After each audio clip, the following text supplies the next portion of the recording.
I think it is a very humorous and juvenile act of Congress-led coalition yesterday who went to Election Commission requesting regression of India by say 20-25 years.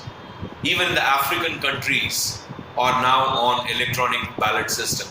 Now our great parties in opposition who are so down and out and who do not have trust on their own parties and their leadership now don't trust the machines either.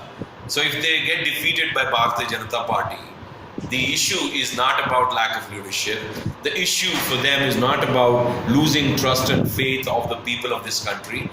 The real reason for their defeat, they believe, is the electronic voting machines.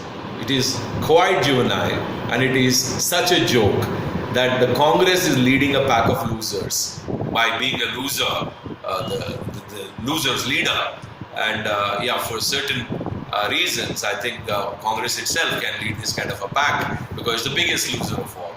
So we give them, our best wishes, and we wish them all the best for their endeavors to roll back India, to regress India 25-30 years. However, our party and our government are focused on future, or focused on the future of not just the country, but also the people of this country.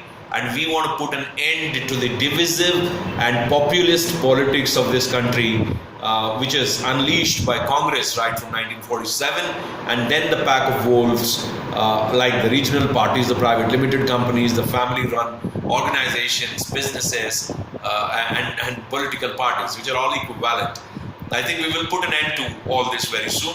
Prime Minister Narendra Modi ji is resolving for simultaneous elections. I think that would come as a huge shocker for all these people when we can make that bill possible and get it to become a law.